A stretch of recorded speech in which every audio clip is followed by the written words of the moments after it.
यूं तो मेरी समझ में दुनिया की 1001 बातें नहीं आती। जैसे लोग प्रातःकाल उठते का बोझ उनसे नहीं संभलता।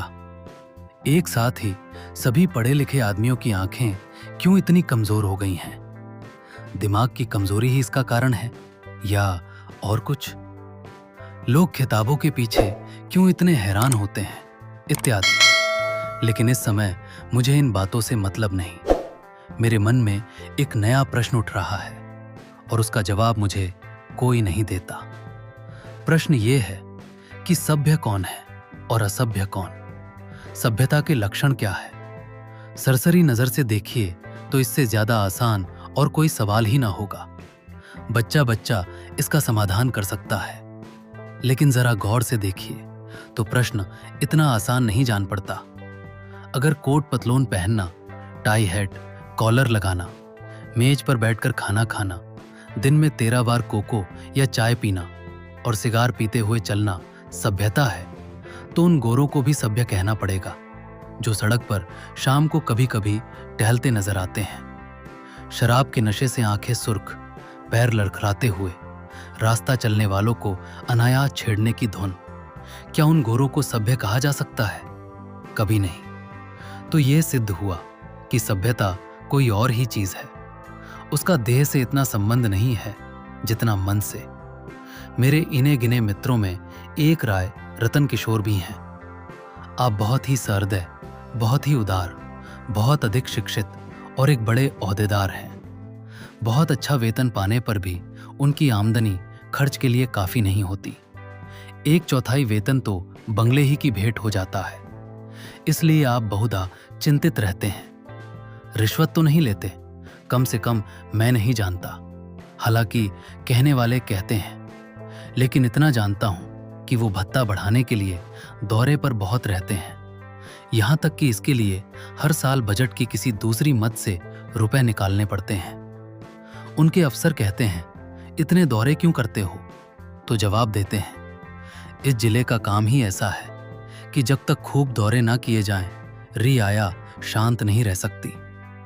लेकिन मजा तो ये है कि राय साहब उतने दौरे वास्तव में नहीं करते जितने कि अपने रोजनामचे में लिखते हैं। उनके पड़ाव शहर से 50 मील पर होते हैं। खेमे वहां गड़े रहते हैं, कैंप के अमले वहां पड़े रहते हैं और राय साहब घर पर मित्रों के साथ गपशप करते रहते हैं। पर किसी की मजाल है कि राय साहब की नेक नियति पर संदेह कर सके। उनके सभ्य पुरुष होने में किसी को शंका नहीं हो सकती। एक दिन मैं उनसे मिलने गया। उस समय वो अपने घसियारे दमड़ी को डांट रहे थे। दमड़ी रात दिन का नौकर था, लेकिन घर रोटी खाने जाया करता था। उसका घर थोड़ी ही दूर पर एक गांव में था। कल रात को किसी कारण से यहां ना आ सका, इसलिए डांट पड़ रही थी। राय साहब, जब हम तुम्हें रात दिन के लिए रखे हुए हैं तो तुम घर पर क्यों रहे? कल के पैसे कट जाएंगे। दमड़ी, हजूर, एक मेहमान आ गए थे, इसी से ना आ सका। राय साहब, तो कल के पैसे उसी मेहमान से लो। दमड़ी, सरकार, अब कभी ऐसी खता ना होगी। राय साहब, बक मत करो। दमड़ी, हजूर। राय साहब, 2 रुपए जुर्माना। दमड़ी रोता हुआ चला गया। रोजा बख्शाने आया था, नमाज गले पड़ गई। 2 रुपए जुर्माना ठुक गया। खता यही थी कि बेचारा कसूर माफ कराना चाहता था। ये एक रात को गैर हाजिर होने की सजा थी। बेचारा दिन भर का काम कर चुका था, रात को यहां सोया ना था। उसका दंड। और घर बैठे भत्ते उड़ाने वालों को कोई नहीं पूछता, कोई दंड नहीं देता। दंड तो मिले और ऐसा मिले कि जिंदगी भर याद रहे, पर पकड़ना तो मुश्किल है। दमड़ी भी अगर होशियार होता तो जरा रात रहे आकर कोठरी में सो जाता। फिर किसे खबर होती कि वो रात को कहाँ रहा। पर गरीब इतना चंट न था। दमड़ी के पास कुल 6 बिस्वे जमीन थी, पर इतने ही प्राणियों का खर्च भी था। उसके 2 लड़के, 2 लड़कियां और स्त्री सब खेती में लगे रहते थे। फिर भी पेट की रोटियां नहीं मयस्सर होती थी। इतनी जमीन क्या सोना उगल देती? अगर सबके सब घर से निकल मजदूरी करने लगते तो आराम से रह सकते थे। लेकिन मौरूसी किसान मजदूर कहलाने का अपमान न सह सकता था। इस बदनामी से बचने के लिए 2 बैल बांध रखे थे। उसके वेतन का बड़ा भाग बैलों के दाने चारे ही में उड़ जाता था। ये सारी तकलीफें मंजूर थीं, पर खेती छोड़कर मजदूर बन जाना मंजूर न था। किसान की जो प्रतिष्ठा है वो कहीं मजदूर की हो सकती है, चाहे वो रुपया रोज ही क्यों न कमाए। किसानी के साथ मजदूरी करना इतने अपमान की बात नहीं। द्वार पर बंधे हुए बैल उसकी मान रक्षा किया करते हैं। पर बैलों को बेचकर फिर कहां मुंह दिखलाने की जगह रह सकती है। एक दिन राय साहब उसे सर्दी से कांपते देखकर बोले, कपड़े क्यों नहीं बनवाता? कांप क्यों रहा है? दमड़ी सरकार, पेट की रोटी तो पूरी ही नहीं पड़ती, कपड़े कहां से बनवाऊं? राय साहब, बैलों को बेच क्यों नहीं डालता? सैकड़ों बार समझा चुका, लेकिन न जाने क्यों इतनी मोटी सी बात तेरी समझ में नहीं आती। दमड़ी सरकार, बिरादरी में कहीं मुंह दिखाने लायक न रहूंगा। लड़की की सगाई न हो पाएगी, टाट बाहर कर दिया जाऊंगा। राय साहब, इन्हीं हिमाकतों से तुम लोगों की ये दुर्गति हो रही है। ऐसे आदमियों पर दया करना भी पाप है। मेरी तरफ फिरकर, क्यों मुंशी जी, इस पागलपन का भी कोई इलाज है? जाड़े से मर रहे हैं, पर दरवाजे पर बैल जरूर बांधेंगे। मैंने कहा, जनाब, ये तो अपनी अपनी समझ है। राय साहब, ऐसी समझ को दूर से सलाम कीजिए। मेरे यहाँ कई पुश्तों से जन्माष्टमी का उत्सव मनाया जाता था। कई हजार रुपयों पर पानी फिर जाता था, गाना होता था, दावतें होती थी, रिश्तेदारों को न्योते दिए जाते थे, गरीबों को कपड़े बांटे जाते थे। वालिद साहब के बाद पहले ही साल मैंने उत्सव बंद कर दिया। फायदा क्या? मुफ्त में 4-5 हजार की चपत पड़ती थी। सारे कस्बे में बावेला मचा, आवाजें कसी गईं। किसी ने नास्तिक कहा, किसी ने ईसाई बनाया, लेकिन यहां इन बातों की क्या परवाह। आखिर थोड़े ही दिनों में सारा कोलाहल शांत हो गया। हाजी, बड़ी दिल लगी थी। कस्बे में किसी के यहां शादी हो, लकड़ी मुझसे ले। पुश्तों से रस्म चली आती थी।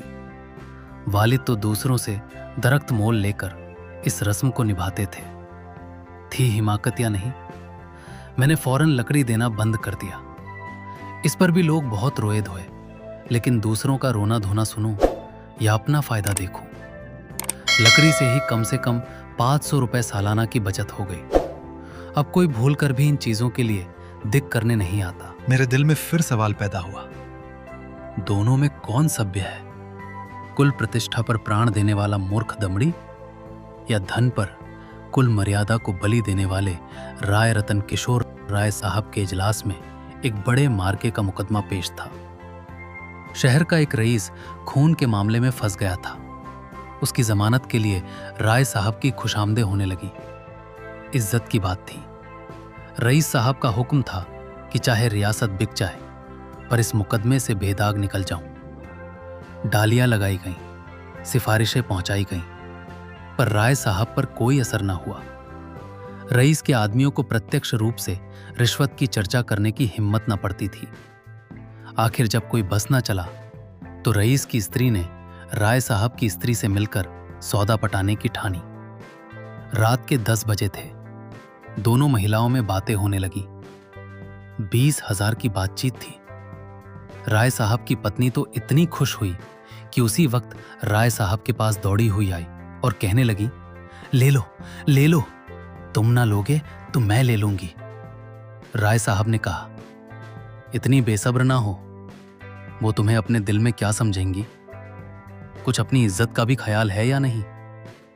माना की रकम बड़ी है और इससे मैं एक बारगी तुम्हारे आए दिन की फरमाइशों से मुक्त हो जाऊंगा, लेकिन एक सिविलियन की इज्जत भी तो कोई मामूली चीज नहीं है। तुम्हें पहले बिगड़कर कहना चाहिए था कि मुझसे ऐसी बेहुदा बातचीत करनी हो तो यहां से चली जाओ। मैं अपने कानों से नहीं सुनना चाहती। स्त्री, ये तो मैंने पहले ही किया। बिगड़कर खूब खड़ी खोटी सुनाई। क्या इतना भी रखकर रोने लगी?